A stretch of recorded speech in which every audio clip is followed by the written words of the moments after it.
नमस्कार। इस ऑनलाइन कार्यक्रम में आप सभी सुधी दर्शकों का स्वागत है। हिंदी दिवस की पूर्व संध्या पर पथिक इंदौर सहर्ष स्वाभिमान प्रस्तुत करता है नाट्य अभिवाचन बिसात। हिंदी अनुवाद सतीश श्रोत्री। इसमें भाग लेने वाले कलाकार हैं नंद किशोर बर्वे, स्वाति श्रोत्री, सागर शेंडे, गौरव सिंह राजावत और नियति जायसवाल। फिल्मांकन गौरव सिंह राजावत और दिव्या मेहरा। फिल्म संपादन सागर शेंडे। निर्देशक सतीश श्रोत्री। तो लीजिए प्रस्तुत है नाट्य अभिवाचन बिसात। रंगमंच पर एक जवान लड़का स्पॉट में खड़ा है। वह अपनी आप बीती दर्शकों से बांट रहा है। नमस्कार। इतनी सज्जनता के साथ नमस्कार किया, देखा आप सब सोच में पड़ गए होंगे, लेकिन सज्जनों, मेरा नाम ही सज्जन है। हंसी खुशी से किसी से दो शब्द बोल लेना चाहिए, इसी में अपनी सज्जनता है। क्यों भाई, कैसे हो? ठीक हो ना? ऐसे शब्दों से आत्मीयता पैदा होती हो तो फिर ऐसे व्यवहार में क्या परेशानी? जनाब, जिंदगी में कभी जेब में 2 रुपए कम होंगे तो चलेगा, लेकिन 2 दोस्त अगर साथ हो तो उसकी कीमत अधिक हो जाती है, और वो मैंने अपने नाम के साथ ही हासिल करी। ऐसी ही गरीबी में पला बढ़ा, लेकिन किसी के सामने लाचारी से हाथ नहीं फैलाया। दोस्तों की सहायता मुझे बहुत काम है। जैसे तैसे मैंने अपनी पढ़ाई पूरी कर एक सरकारी नौकरी हासिल की। एक साधारण सरकारी नौकरी हासिल कर मैंने बहुत बड़ा तीर मारा, ऐसी बात नहीं है, लेकिन जिन्हें ये मुकाम हासिल करने के लिए दर दर की ठोकरें खानी पड़ती है, उसके लिए तो ये अली बाबा की गुफा समान है। खैर, सरकारी नौकरी का आदेश लेकर मैं अपने गांव से शहर आया। 10,000 रुपए मेरी तनख्वाह। मैंने तय किया 4,000 रुपए प्रतिमाह अपनी मां को भेजना और 6,000 में अपना गुजारा करना। वैसे इस जमाने में शहर में रहकर 6,000 रुपए में महीने का गुजारा करना कठिन तो था ही। ऑफिस जाना मतलब पहनने को थोड़े बहुत ठीक ठाक 2 जोड़ कपड़े होना ही चाहिए। महीने में कभी एक बार पिक्चर देखना, कभी 1-2 बार होटल में खाना खाने जाना, ये मेरा सपना था। शहर में आकर रहने के लिए कमरे की तलाश की। कहीं कोई अच्छा कमरा नहीं मिल पा रहा था, और जहां मिल रहा था उसका किराया जेब को पसंद नहीं आ रहा था। ऐसी परिस्थिति देख हमारे ऑफिस में साथ में काम करने वाले रमाकांत ने कहा, अरे तुम तो बहुत सज्जन हो, तुम्हें तो कोई भी कमरा दे देगा। तुम एक काम करो, वो रामबाग में कोने वाले मकान में अण्णा साहब देशपांडे रहते हैं, उनसे मिलो। वहां हो सकता है कोई खाली कमरा, पूछ के देखो। अण्णा साहब के मकान की तलाश में मैं रामबाग पहुंचा और अण्णा साहब के मकान की तलाश करके ही दम लिया। सज्जन अण्णा साहब के यहाँ पहुँचता है। अण्णा साहब एक कुर्सी पर बैठकर सामने स्टूल पर चेस बोर्ड रखकर अकेले ही चेस खेल रहे हैं। उम्र 60-65 साल। पास में नीचे दया मौसी मतलब अण्णा की पत्नी चावल बिनती हुई बैठी है। सज्जन हैरान परेशान होते हुए अंदर प्रवेश करता है। अण्णा चौंक कर उसे देखते हैं। अरे अरे, कौन हो? इतना दौड़ते भागते आ रहे हो? जरा आराम से, देखते नहीं यहाँ बिसात बिछी हुई है, मेरी सारी मोहरें नीचे गिर जाएगी। क्या करूं? कमरे की तलाश में भागते दौड़ते परेशान हो गया हूं। क्या बकते हो? कैसा कमरा? कौन सा कमरा? और हो कौन तुम? नाम से तो मैं सज्जन हूं। तुम सज्जन हो या दुर्जन, ये तो पूछा नहीं मैंने। नहीं, मतलब सज्जन ही नाम है मेरा। सब लोग बाद में यही पूछते हैं, सो मैंने आपको पहले ही बता दिया। हाँ चलो ठीक है। और वो कमरा कमरा क्या कह रहे थे? हाँ, कोई कमरा खाली है क्या आपके यहाँ किराए से? थोड़ा कम किराए पर चाहिए था। कमरा किराए से देना है, ऐसा कहीं बाहर लिखा हुआ क्या दिखा क्या तुम्हें? नहीं, बाहर तो कुछ लिखा हुआ नहीं देखा, लेकिन मेरे ऑफिस में वो रमाकांत ने है ना, उसने मुझे बताया कि वो कोने वाले अण्णा साहब देशपांडे जी के यहाँ तलाश करके देखो, शायद वहां मिल जाए कोई कमरा। दया, जरा वो मेरी टोपी और लकड़ी लाना तो देखता हूँ ये रमाकांत का पिल्ला कौन है। अरे कहाँ जाते हो? बैठो अपने घर। अरे बैठो क्या घर में, देता हूँ एक मिला के, अभी नानी याद आ जाएगी। अरे अण्णा साहब से मस्करी करता है। तुम में भी भारी जोश। अरे ये कोई उम्र है तुम्हारी झगड़ा करने की? और अगर कोई हमसे मस्करी करता है तो करने दो, हमारा क्या जाता है। और तुम यहाँ सुनते क्या खड़े हो? कहा है कोई कमरा खाली नहीं है यहाँ, और होगा भी ना तो अकेले नाचूंगा पूरे घर में, समझे? अरे क्यों इतना गुस्सा होते हो? वह बेचारा दौड़ते भागते जैसे तैसे यहाँ पर आकर पहुँचा है, और मैं कहती हूँ 2 शब्द प्यार से किसी से बोल नहीं सकते हो क्या? क्या बिगड़ता है अपना? आ बेटा बैठ। अन्ना साहब के साथ वाली कुर्सी पर सज्जन बैठता है। क्या नाम है तेरा? सज्जन। अन्ना और दया मौसी एक दूसरे की ओर दया भाव से देखते हैं। वाह, बहुत अच्छा नाम है तेरा। उससे क्या होता है, रहने के लिए कोई कमरा तो होना ही चाहिए ना। वैसे कमरे तो बहुत मिलते हैं मौसी, लेकिन किराया कितना? मुझे तनख्वाह 10,000, उसमें से 4,000 रुपए भेजूंगा अपनी माँ को, बचे 6,000 में 3,000 दिए किराए के, तो बचे हुए 3,000 में मैं अपना महीना कैसे चलाऊंगा बताओ? घर में कौन कौन है तुम्हारे? माँ और मंगला, मंगला? मेरी छोटी बहन। अच्छा। पिताजी मेरे बचपन में ही गुजर गए।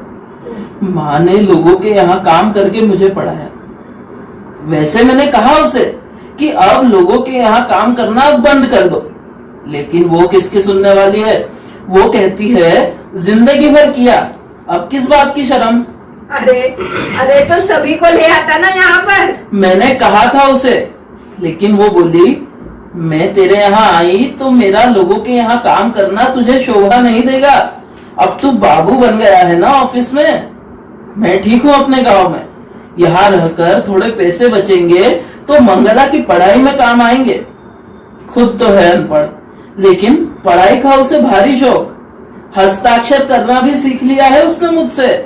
धीरे धीरे ही सही, लेकिन साफ साफ हस्ताक्षर करती है अपने, जानकी बाई, जानकी बाई।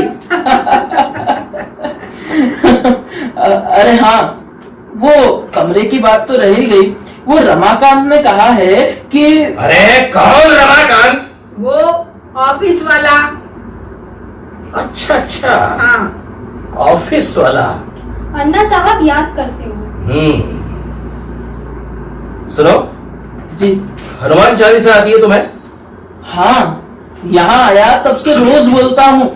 माँ ने कहा था पहली बार ही घर से बाहर अकेले रह रहे हो, रात को सोते समय कभी डर लगेगा तो हनुमान चालीसा बोलकर ही सोया करो।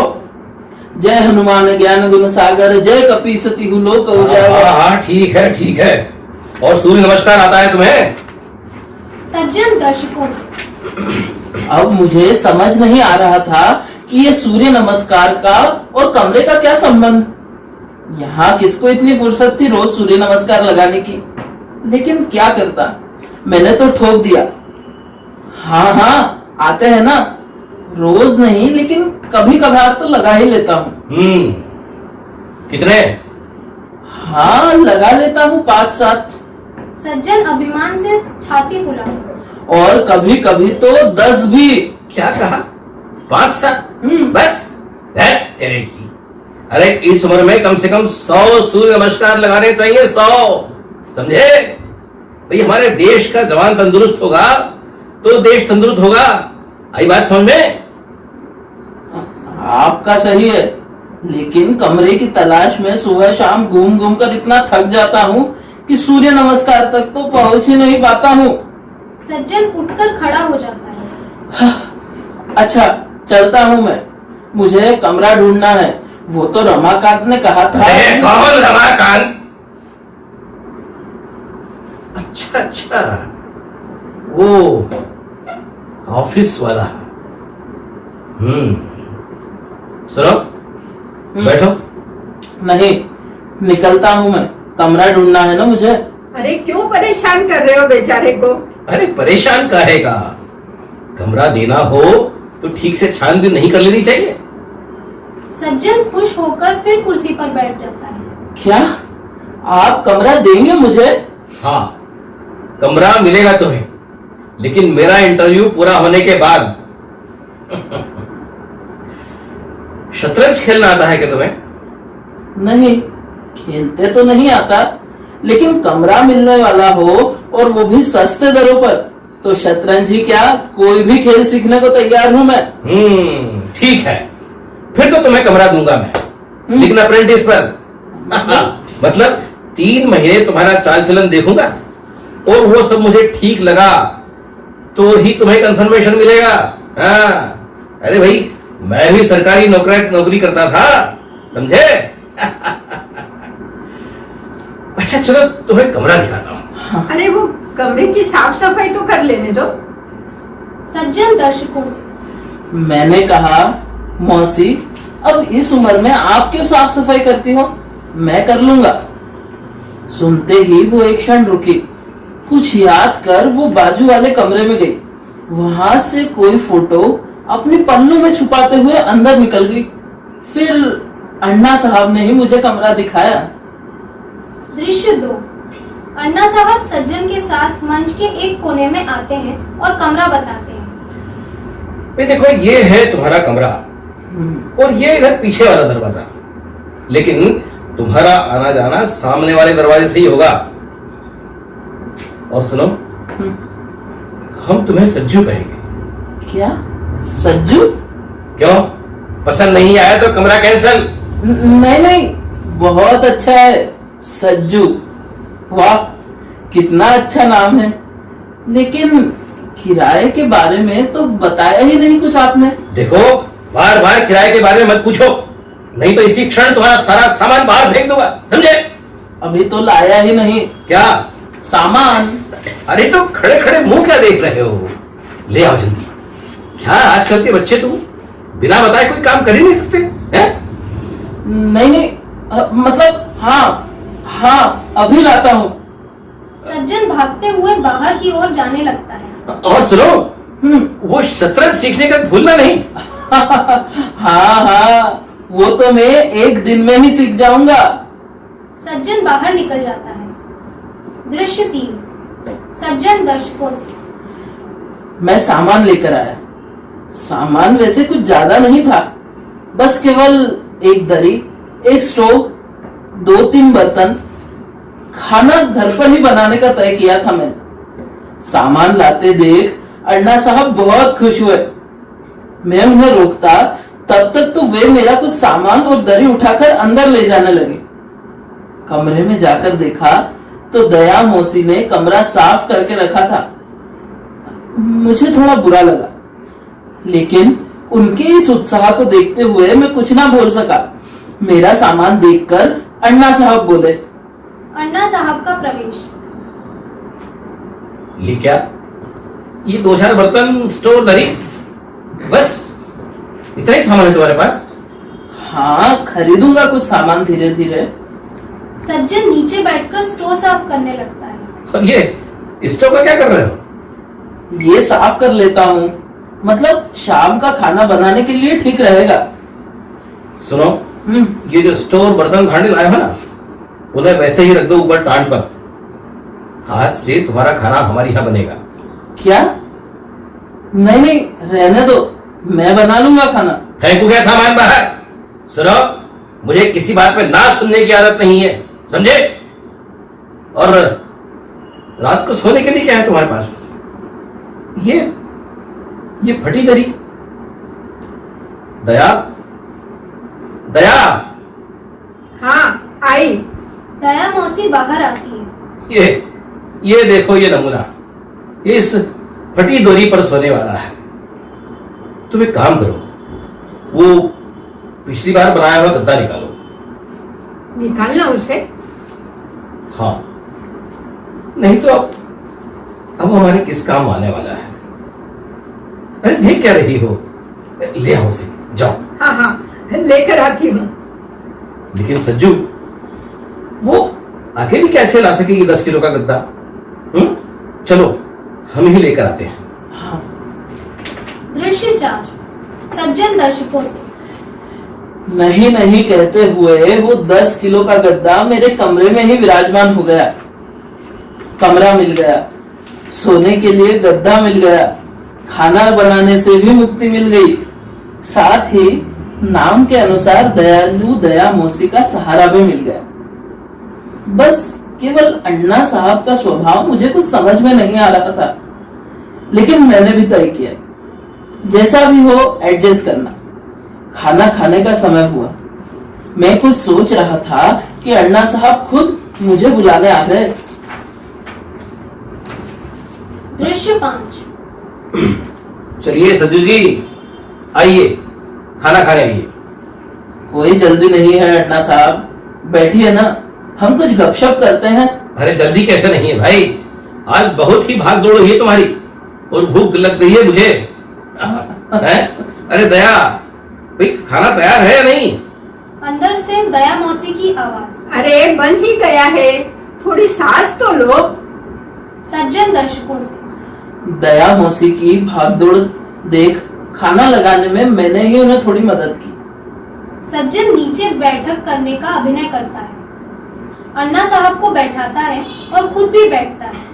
दया मौसी अंदर से बर्तन बाहर लाकर उन्हीं के साथ बैठती है। हम तीनों साथ ही खाना खाने बैठे। मैं खाना शुरू करने ही वाला था कि अण्णा साहब ने मुझे टोका। अरे रे रे, भोजन मंत्र कौन बोलेगा? सहना वो तू आता है या नहीं? सज्जन दर्शकों से। उन्होंने मेरे जवाब की राह न देखते हुए भोजन मंत्र बोलना शुरू कर दिया। अन्ना भोजन मंत्र बोलते हैं, सज्जन उनके साथ साथ गुनगुनाता है, फिर खाना शुरू करते हैं। क्या तुम आजकल के बच्चे हैं? सब संस्कार भूलते जा रहे हो। सज्जन थोड़ा शर्माता हुआ मुस्कुराता है। अच्छा, ऑफिस में कौन से सेक्शन में काम करते हो तुम? कंप्यूटर सेक्शन में टाइपिंग। तेरे की बहुत ही बोरिंग काम है नहीं? हाँ और क्या, लेकिन क्या करें। और फिर वो रमाकांत। अरे कौन रमाकांत? अच्छा, हाँ वो ऑफिस वाला ना? हाँ। उसका क्या है? सीनियर है ना, बहुत काम मेरे पास ही खसका देता है। अरे तो फिर देना एक मिला के सूद दे दो सारे। अरे बस बस, अरे पहले खाना तो सूतो, जब तब मारा पीटी। अब क्या उम्र रह गई है आपकी ऐसी बातें करने की? अरे इस बात में उम्र क्या है की है? और मैं कहता हूँ नए बच्चे पर इतना काम लादने वाला होता कौन है रमाकांत? छोड़ो ना अण्णा साहब, अब नए नए हैं तो थोड़ा ज्यादा काम तो करना ही पड़ेगा।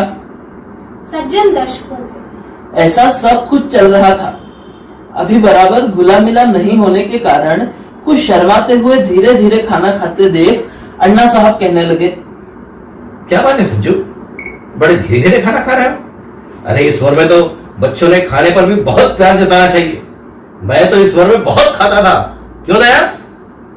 दया शर्माकर मुस्कुराती है। ये लो, इसमें शर्माने वाली क्या बात है भाई? हैं? अब आप भी तो कुछ भी बातें करते हैं। अब ये खाने की बातें कुछ भी बातें होगी क्या? हैं? क्यों भाई सज्जू? ठीक है, अब उसे शांति से खाना खा लेने दो। सज्जू बेटा, पेट भर खाना खाना, संकोच मत करना। सज्जन दर्शकों से। अब मैं भी उन लोगों के साथ थोड़ा खुल गया। बातों ही बातों में और दया मौसी के आग्रह से खाना कुछ ज्यादा ही हो गया। अण्णा साहब खुश नजर आ रहे थे, कहने लगे, सज्जू आज तेरे साथ मेरा भी भोजन कुछ ज्यादा ही हो गया। सज्जू, आज तेरे साथ मेरा भी भोजन कुछ ज्यादा ही हो गया। सज्जन दर्शकों से। खाना खाने के बाद धीरे से कहने लगे, चलो मैं तुम्हें शतरंज खेलना सिखाता हूँ। आप शतरंज वगैरह कुछ नहीं। अरे थक गया होगा बेचारा, तुम्हें नींद नहीं आती तो उसे भी सोने नहीं दोगे क्या? दृश्य 6, सज्जन दर्शकों से। कृतज्ञता भरी नजरों से मैंने मौसी की ओर देखा और धीरे से अपने कमरे में विराजमान हो गया। आज 1 महीने बाद मुझे अपना एक स्वतंत्र कमरा मिला था। दरवाजा बंद कर मैंने अपनी खुशी का इजहार किया। अब सुबह 8 बजे के पहले उठना नहीं, ऐसा मन ही मन सोचते हुए मैं सो गया।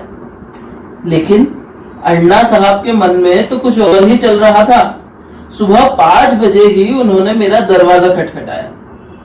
दृश्य 7। अन्ना साहब बीच वाला दरवाजा थपथपाने का अभिनय करते हैं। सज्जो, सज्जो, अरे उठो बेटा। कौन है? मैं हूँ अन्ना। क्या हुआ अण्णा? कोई चोर वगैरह घुस गए हैं क्या? नहीं नहीं। तो फिर इतनी आधी रात को दरवाजा क्यों बजा रहे हो? अरे आधी रात कहाँ हुई भाई, अब तो सुबह हो गई। 5 बजे 5। चलो जल्दी उठ। 5 ही तो बजे है ना, तो फिर अभी क्यों जगा रहे हो? मैं तो आज बढ़िया सुबह 8 बजे तक सोने वाला हूँ। सज्जन फिर खर्राटे लेने लगता है। अरे सो गया, फिर सो गए तो। सज्जू, अरे उठे ना, उठ। अण्णा, अभी तो उजाला भी नहीं हुआ है, फिर अभी उठकर करना क्या है? अरे करना क्या है मतलब? घूमने जाना है और क्या। रोज सुबह 4 किलोमीटर की मॉर्निंग वॉक तो होनी ही चाहिए। क्या कहा? 4 किलोमीटर? और उसके बाद सूर्य नमस्कार भी।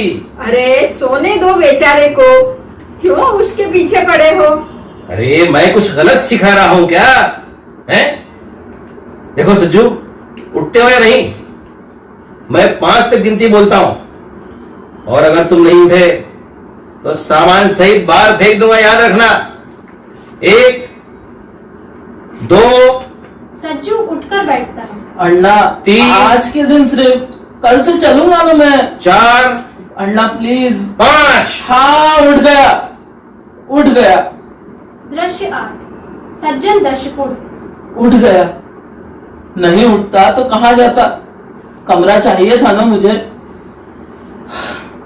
भारी मन से उठकर बैठा, मुंह पर पानी मारा, कुल्ला किया और फिर जमाई लेते हुए अण्णा साहब के पीछे चल पड़ा। 3-4 किलोमीटर की पैदल यात्रा होने के बाद अण्णा रुके और बोले, अरे रुको रुको, देखो सज्जू, ये जगह अच्छी है सूर्य नमस्कार के लिए। हैं? अण्णा, आज इतना पैदल चले हैं, अब मैं थक गया। सूर्य नमस्कार अब बाद में कभी। अरे बाद में क्यों? इस उम्र में व्यायाम नहीं करोगे तो कब कब करोगे? चलो चलो शर्ट उतारो। शर्ट उतारना है? वो किस लिए? अरे किस लिए मतलब? सूर्य नमस्कार के लिए। और क्या, चलो उतारो चलो। सज्जन शर्ट उतारकर अन्ना को देता है। हाँ शाबाश, चलो शुरू करो। सज्जन परेशान होकर सूर्य नमस्कार शुरू करता है। अन्ना उसे सिखाते हैं। चलो हाथ ऊपर करो, अब गहरी सांस लो और नीचे झुको। एक पैर पीछे, अब दूसरा भी पीछे। सज्जन शाबाश। कोशिश करता है। अण्णा, अब समझ गया मैं, अब चलें? चले? अरे कम से कम 25 सूर्य नमस्कार पूरे होने चाहिए। चलो चालू करो। सज्जन परेशान होकर सूर्य नमस्कार लगाता है। अन्ना गिनती गिनते। 1 2 3।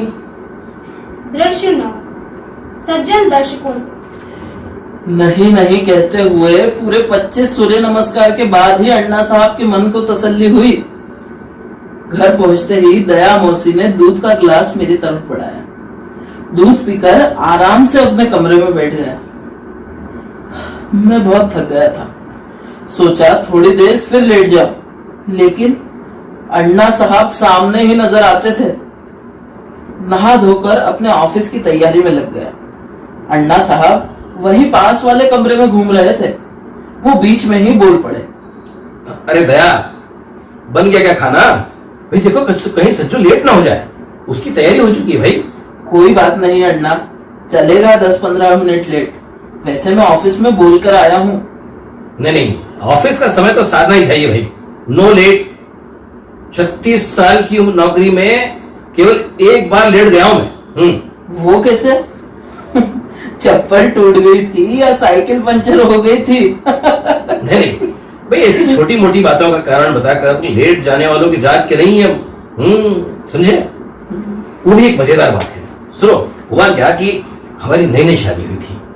ऑफिस जाने के लिए मैं निकला और दया को चक्कर आ गए। फिर क्या, हॉस्पिटल से घर और वापस आने में 11:30 बज चुके थे। अब बस भी करो।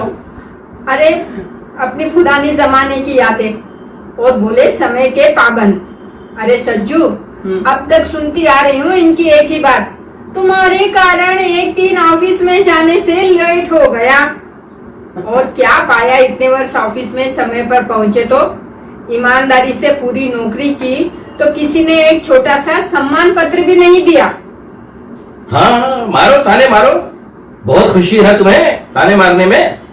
भाई सज्जू देखो, इंसान जो कि अपने सिद्धांत बनाता है ना, वो क्या ये सोचकर थोड़ी बनाता है कि मेरे सिद्धांतों के कारण कोई मेरा सम्मान करेगा? हैं? भाई अगर नहीं किया किसी से सम्मान तो क्या हमारे सिद्धांतों का कोई महत्व नहीं है? हैं? हाँ, आपकी बात सही है अण्णा। सही है ना? तुम्हें बताना उसे। अरे बता ना। कुछ बताने की जरूरत नहीं है। अरे जिंदगी बिताई है मैंने इनके साथ। चलो अब खाना खाने चलो। दृश्य 10 सज्जन दर्शकों से। खाना खाकर ऑफिस जाने को निकला। दोनों बड़े उत्साह से कहने लगे, पेन लिया या नहीं? बैग रख लिया ना? डिब्बा याद रखकर खा लेना, चाय ज्यादा मत पीना। अण्णा कहने लगे, शाम को जल्दी घर आना, तुझे शतरंज खेलना सीखना है। उनका ये प्रेम देखकर मैं मन ही मन सोचता रहा, अरे कौन अण्णा, कौन मौसी और कौन मैं? न घर का न रिश्ते का, लेकिन पता नहीं मुझ पर इतना प्यार क्यों उमड़ रहा था। ऑफिस जाते समय मैंने दोनों के पैर छुए। शाम को जब घर लौटा, अण्णा साहब बगल में शतरंज का डिब्बा दबाकर मेरा इंतजार करते हुए दरवाजे पर ही खड़े थे। मुझे देखते ही अण्णा खुश, कहने लगे, चलो फ्रेश हो जाओ, तुम्हें शतरंज खेलना सिखाता हूँ। कहते हुए हाथ पकड़कर ही अंदर ले गए। आखिर 2.5 घर चलने वाले घोड़े और प्यादों से मेरा परिचय हो ही गया। अण्णा साहब कहने लगे, शतरंज में राजा हो या प्यादा, अकेले जी ही नहीं सकता। दोनों को हमेशा एक दूसरे के सहारे की जरूरत होती है। जिंदगी का भी ऐसा ही होता है। अण्णा साहब के चेहरे पर एक बहुत बड़ी इच्छा पूर्ति का समाधान लग रहा था। रात को सोने से पहले मौसी को गीता भी पढ़कर सुनाई। कई बार मेरे मन में प्रश्न उठता था कि ये लोग मुझे इतना प्यार क्यों करते हैं, लेकिन इसका जवाब मैं कभी नहीं ढूंढ सका। एक दिन ऑफिस से घर लौटा, मन थोड़ा उदास था, थोड़ा सरदर्द और बदन में कुछ हरारत। होता है कभी कभी ऐसा, इसमें कोई घबराने वाली बात है क्या? लेकिन अण्णा साहब ने इस बात को बड़ी गंभीरता से लिया। दृश्य 11 अण्णा साहब शतरंज खेलने बैठे हैं। सज्जन ऑफिस से लौटता है। अरे अरे अरे क्या हो सज्जू? कुछ नहीं अण्णा, थोड़ी थकान और सर में दर्द हो रहा है। अरे बैठो बैठो, यहाँ बैठो। अरे अण्णा हाथ पकड़कर उसे अपने पास वाली कुर्सी पर बैठाते हैं। अरे तुम्हारा तो बदन गर्म लग रहा है। अरे दया, इसे कुछ अदरक की चाय पिलाओ भाई, इसे कुछ हरारत महसूस हो रही है। मैं डॉक्टर के पास जाकर आता हूँ। अण्णा, डॉक्टर की क्या जरूरत है? थोड़ा आराम करूंगा ना तो सब ठीक हो जाएगा। नहीं नहीं, आप डॉक्टर के पास जाकर ही आओ। अरे भाई अब तो जाना ही पड़ेगा, आदेश जो हो गया है। दृश्य 12 सज्जन दर्शकों से। फिर अलग अलग तरह की 2-4 गोलियां लेकर वो घर आए। दया मौसी ने सर में बाम लगा दिया और अण्णा साहब ने दूध के साथ गोलियां मुझे दी। मुझे नींद लगने तक दोनों मेरे सिरहाने ही बैठे थे। रात को भी अण्णा बीच बीच में झांक कर देख रहे थे कि मैं शांति से सोया हूं या नहीं। सुबह उठा तब अण्णा साहब मुझे पूछने लगे, कैसा लग रहा है? मैंने कहा, अच्छा, अब एकदम बढ़िया लग रहा है। ये सुनते ही वो दया मौसी से कहने लगे, मैं मंदिर जाकर नारियल फोड़ आता हूँ। सज्जू के ठीक होने पर मैं मंदिर में नारियल चढ़ाऊंगा, ऐसी मन्नत मांगी थी मैंने भगवान से। ऐसे ही मेरे दिन गुजर रहे थे, लेकिन एक दिन इस प्यार को किसी की नजर लग गई। मतलब जो हुआ वो कोई बड़ी बात नहीं थी, लेकिन अन्ना साहब ने यूं ही राई का पहाड़ बना दिया। मैं एक बार शाम को दूध लाने बाजार गया था और उसी समय मेरे ऑफिस का दोस्त रमाकांत वो घर आया। दृश्य 13। अन्ना साहब शतरंज खेलने बैठे हैं। रमाकांत का प्रवेश। हाय, सज्जन है क्या? आप कौन? और ये क्या है? हाय? हाय मतलब हेलो। हाँ ठीक है ठीक है, क्या काम है? वो क्या है ना कि आज मैंने और सज्जन ने आज रात पिक्चर देखने का प्लान बनाया है, इसलिए उसे बुलाने आया था। पिक्चर? वो भी रात को? अरे इस शहर के हालात देख रहे हो? हाँ ठीक है, लेकिन बहुत दिन हो गए ना हम लोगों ने पिक्चर नहीं देखी। नहीं गए तो कोई बात नहीं, लेकिन सज्जू नहीं जाएगा रात को पिक्चर देखने। अरे लेकिन सज्जन ने ही तो मुझे यहाँ आने को कहा था। अब वो है कहाँ? हाँ कहा होगा तुझे, लेकिन यहाँ बड़ा कौन है, सज्जू या मैं? हाँ हाँ, बड़े तो आप ही हैं। फिर मेरी बात मानोगे सज्जू की? बोले रात को पिक्चर देखने जाएंगे। लेकिन कभी एक आध बार देख लिया तो क्या बिगड़ने वाला है? अच्छा, क्या बिगड़ने वाला है? हैं? अरे देर रात को पिक्चर देखकर आएगा, फिर देर से सोएगा, सुबह देर से उठेगा, फिर मेरे साथ घूमने कौन जाएगा और सूर्य नमस्कार कौन लगाएगा? हैं? ये सूर्य नमस्कार का क्या चक्कर है? और ये एक दिन घूमने नहीं गया तो क्या फर्क पड़ता है? अच्छा, क्या फर्क पड़ता है? उठ यहाँ से। रमाकांत उठकर खड़ा हो जाता है। मैं पूछता हूँ ये घर किसका है? हाँ शायद आप ही का होगा। शायद नहीं, 100% मेरा है। चल निकल यहाँ से, सज्जू नहीं जाएगा पिक्चर देखने। लेकिन ये बात बताने वाले आप कौन? मैं कौन? हाँ हाँ, मैं उसका पालक हूँ। ठीक है, जाता हूं मैं। रमाकांत बाहर निकल जाता है। सज्जन का बाहर से प्रवेश। कहाँ गया था तू? दूध लाने। क्यों, क्या हुआ? क्या हुआ? पिक्चर जाने वाले थे तुम लोग, वो भी रात को? अच्छा, मतलब रमाकांत आ गया है यहाँ पर। कहाँ गया? मैं बताने ही वाला था अन्ना आपको। क्या बताने वाला था? पिक्चर जाने वाला हूँ, वो भी रात को। कुछ नहीं, बैठो घर में। मैंने वापस भेज दिया उसे, बोले रात को पिक्चर देखने जाएंगे, फिर सुबह देर से उठेंगे, ऐसे ही ना? अरे लेकिन अन्ना वो। लेकिन कुछ नहीं, बैठो घर में। दृश्य 14। सज्जन दर्शकों से। मैं मन ही मन गुस्सा करते हुए अंदर चला गया। दूसरे दिन रमाकांत से मिला।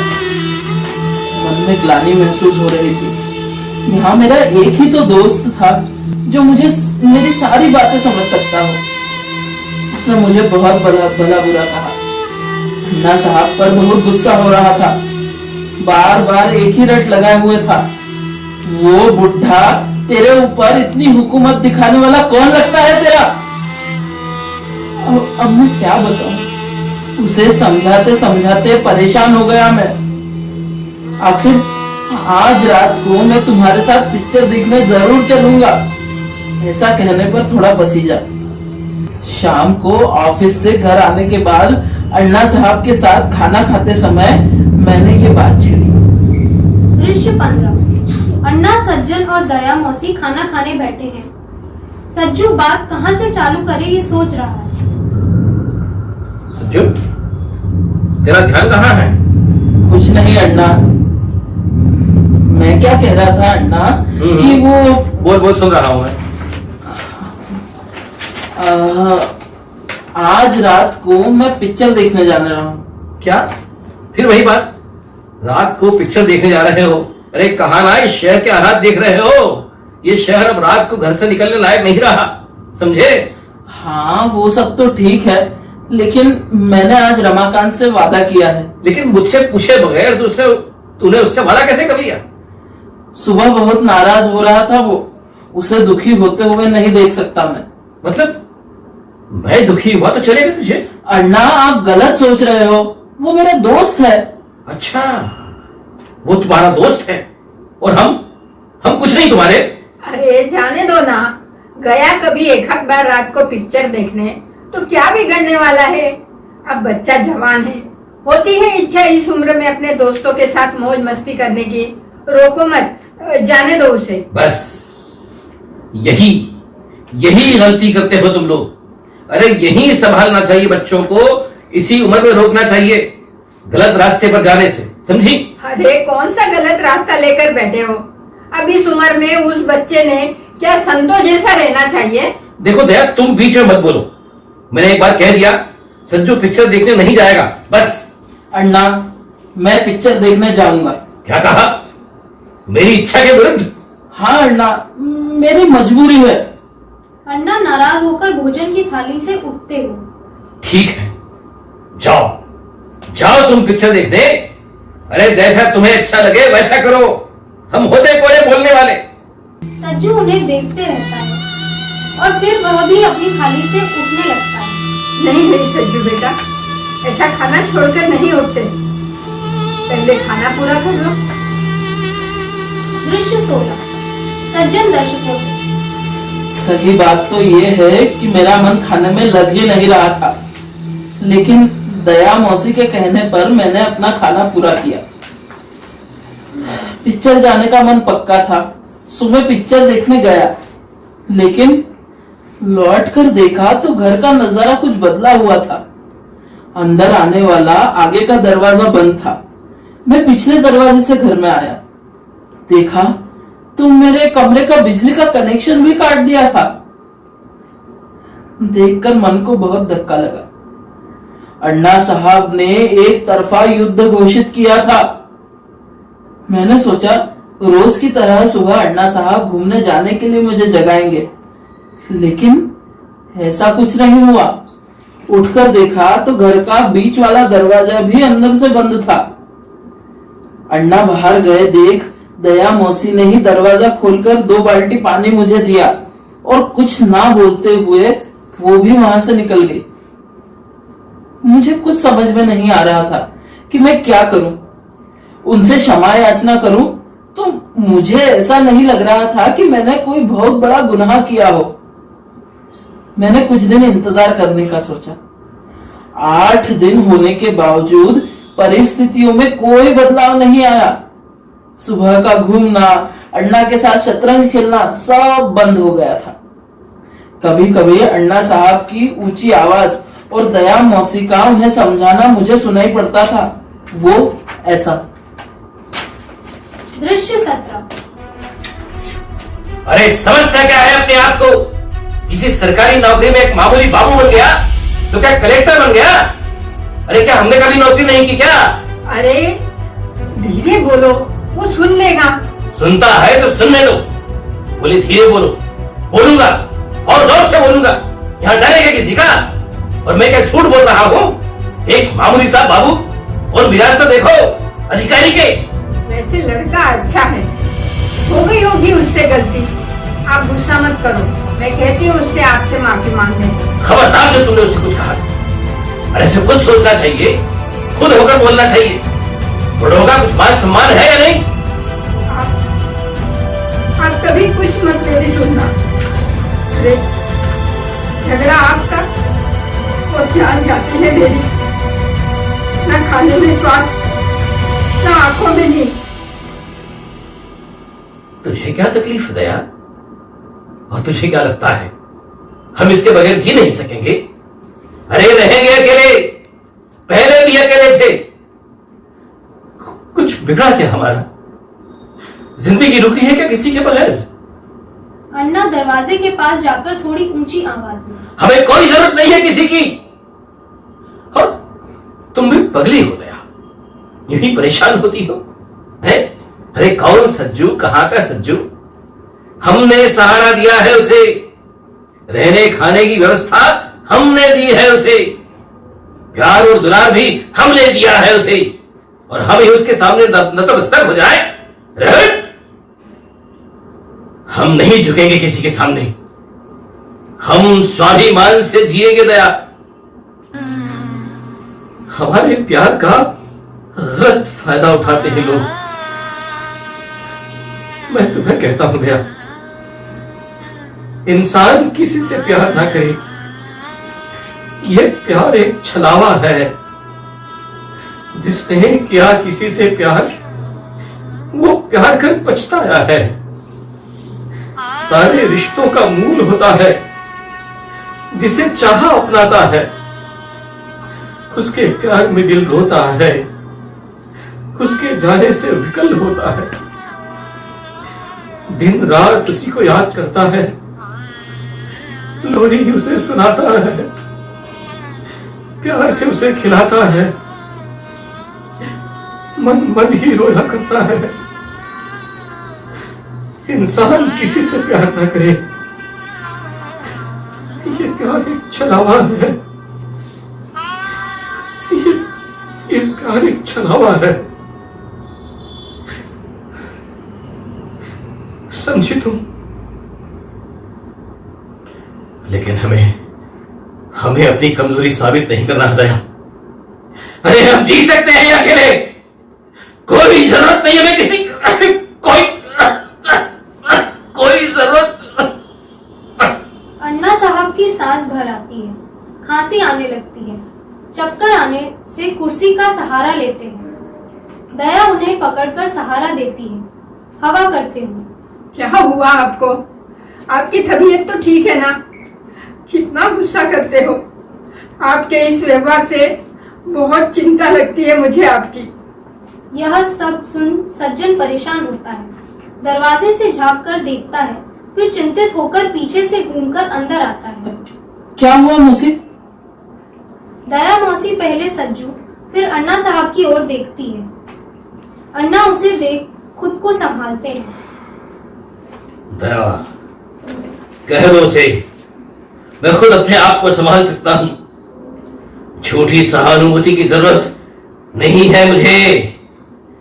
सज्जू असहाय होकर उन्हें देखता है, क्या बोले उसे समझ में नहीं आता। मन ही मन फुसफुसाते हुए वापस बाहर निकल जाता है। देखा तुमने? जरा सा भी लगा उसके दिल को। अरे खुला क्या उसका मुंह माफी मांगने को? निकल गया ना चुपचाप यहां से। जाएगा नहीं तो क्या? आपने दिया क्या मौका उससे बोलने का? हाँ, तुम तो उसी की तरफदारी करोगी ना। लाडला बेटा है तुम्हारा, गरीब बेचारा। दृश्य 18। सज्जन दर्शकों से।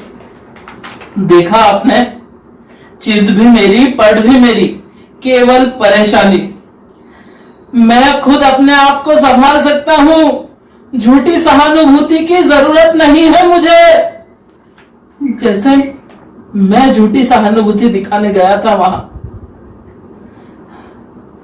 माना कि उन्होंने मुझे रहने की जगह दी, खाने पीने की व्यवस्था दी, माँ बाप का प्यार दिया, इसलिए क्या मैं हमेशा उनके हाथ का खिलौना बनकर रहूं?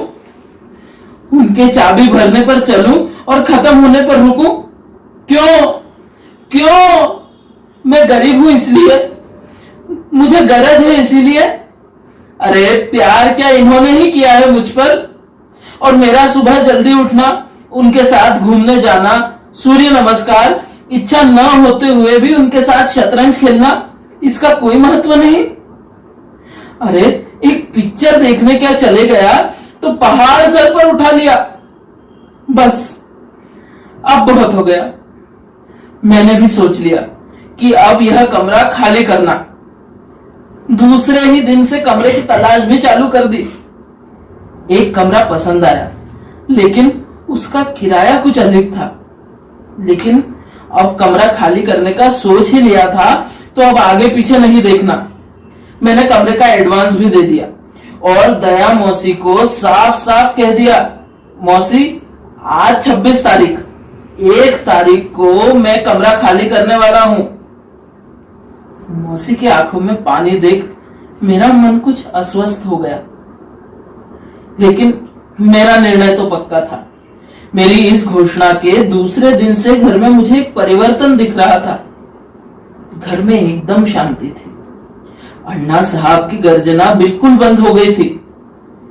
मुझे भी उत्सुकता थी कि उधर अन्ना साहब का चल क्या रहा है पता लगाए।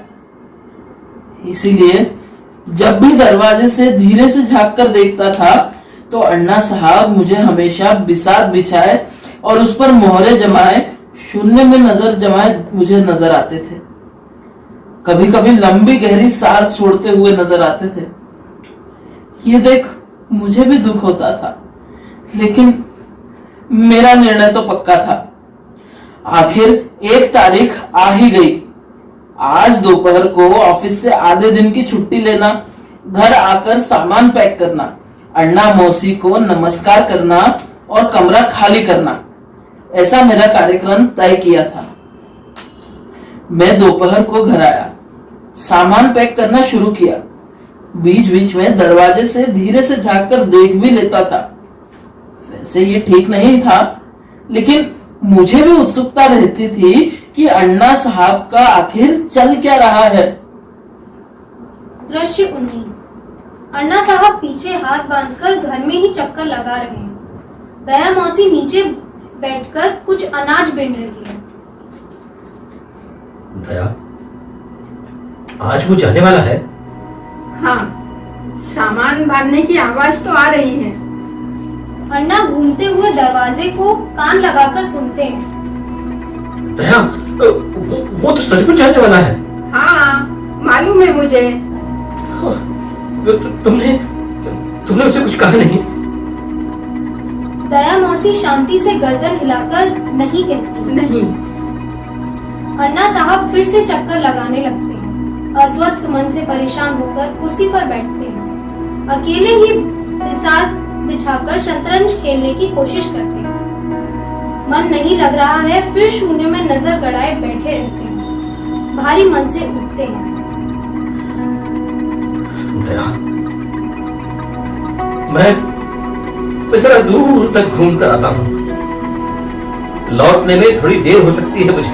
अरे, आप कहाँ जा रहे हो? आपकी तबीयत ठीक नहीं है। कहीं कुछ कम ज्यादा हो गया तो मैं कहाँ आऊंगी तुम्हें ढूंढने? आप नहीं जाएंगे, कहीं नहीं जाएंगे। नहीं दया, मेरी चिंता मत करो। मुझे कुछ अच्छा नहीं लग रहा है। जाने दो मुझे। दया उठकर खड़ी हो जाती है। मैं नहीं जाने के लिए कह रही हूँ ना आपसे। बिल्कुल सुनते नहीं हैं आप मेरी। ठीक है, जाओ। कहते हुए दरवाजे तक जाती है। अन्ना निकल जाते हैं। कुछ देर उन्हें जाते हुए देखती रहती है। फिर कुछ सोचते हुए सज्जन के कमरे की ओर मुड़ती है। सज्जन के कमरे में प्रवेश करती है। मौसी, आप? हाँ, जा रहे हो? हाँ, सामान तो पैक कर ही लिया है। दया मौसी की आंखों में पानी। ख्याल रखना अपना। दया पीछे पलटती है। मौसी? मौसी फिर पलटती है। नमस्कार करता हूँ। सज्जन झुककर पैर छूने लगता है। दया मौसी उसे हाथ पकड़कर उठाती है। सज्जू, अरे तुम मुझे क्यों नमस्कार करते हो? मैं ही तुम्हारे हाथ जोड़ती हूँ सज्जू। हमें छोड़कर मत जाओ। हमें छोड़कर मत जाओ यहाँ से। मत जाओ। अरे वो बूढ़ा कितना दुखी है, तुम्हें कुछ समझ में नहीं आ रहा है क्या? तुम्हें यहाँ से जाते हुए नहीं देख सकते, इसलिए अभी खुद ही घर से बाहर निकल गए। दूर तक जाकर आता हूँ, ऐसा कहकर गए हैं। मुझे बहुत डर लग रहा है उनका। तुम्हारे वियोग की कल्पना में अपना सब कुछ खो बैठे हैं वो। जैसे उनकी सारी भावनाएं किसी चट्टान के नीचे दब गई हो। लेकिन मैं जानती हूँ अपने मन की बात कहने के लिए वो किसी के सामने अपना मुंह नहीं खोलेंगे। अपना ये भारी मन कहीं भी हल्का नहीं करेंगे। सच्चू, मैं तुम्हारे हाथ जोड़ती हूँ, तुम यहाँ से मत जाओ सच्चू, तुम यहाँ से मत जाओ। अरे मेरे जिंदगी का सहारा टूट जाएगा। मैं जानती हूँ सज्जू, उनके प्यार से तुम्हें तकलीफ हुई होगी, लेकिन सच बताओ, वो तुझ में अपने बच्चे को ढूंढ रहे थे। हमारा सज्जू, हाँ, हमारा भी एक सज्जू था। 28 साल की उम्र में वो हमें छोड़कर चला गया। हमारी खुशी के लिए वो यहाँ से दूसरे देश नौकरी करने क्या गया। हमारी सारी खुशियां अपने साथ ले गया। वो ये दुनिया छोड़कर चला गया। फिर तुम हमारी जिंदगी में आए और हमारी खोई हुई खुशी फिर लौट आई।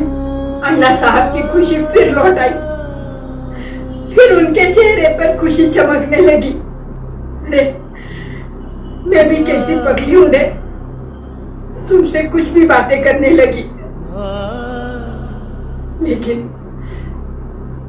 लेकिन मैं इतना जरूर जानती हूँ कि अपने जिंदगी का बोझा अपने आप को ही ढोना पड़ता है।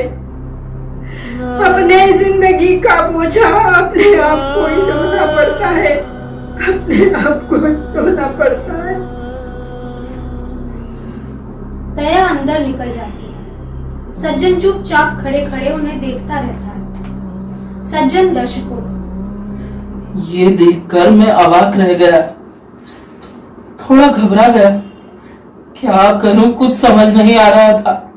कभी मन कहता चल निकल चल यहां से, अभी नहीं निकला तो कभी नहीं निकल सकता।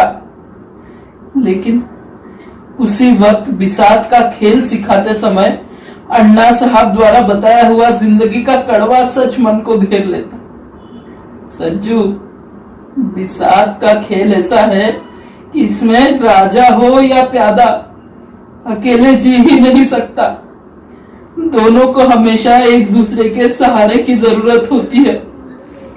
जिंदगी का भी ऐसा ही होता है। और इस तरह मैं कहीं ना कहीं कमजोर पड़ता जा रहा था। दृश्य 20, शाम का समय। स्पॉट में दया मौसी नीचे बैठकर हरिपाठ पढ़ रही है। दुखी और भारी मन से अन्ना साहब प्रवेश करते हैं। थके हुए कुर्सी पर बैठते हैं। मौसी एक बार उनकी ओर देखती है, फिर हरिपाठ पढ़ने लगती है। अन्ना कुर्सी से उठते हैं, बीच दरवाजे तक जाते हैं, फिर पलटकर आते हैं। कुर्सी पर बैठकर टेबल पर बिसात बिछाते हैं। मोहरे जमाते हैं, कुछ सोचते हैं। मोहरों पर हाथ झुकाते हैं। सभी मोहरे बिखर कर नीचे गिर जाती हैं। उठकर दया मौसी के पास आकर बैठ जाते हैं।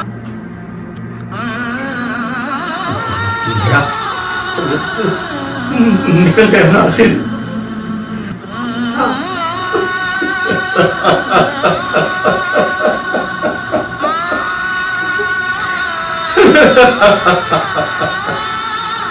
सज्जन यह सब हलचल समझते हुए पिछले दरवाजे से बाहर निकलकर अन्ना साहब के घर में आता है।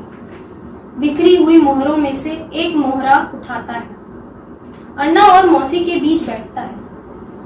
अन्ना साहब को मोहरा दिखाते हुए धीरे से पूछता है, अन्ना, बिसात का खेल शुरू करें? हाँ।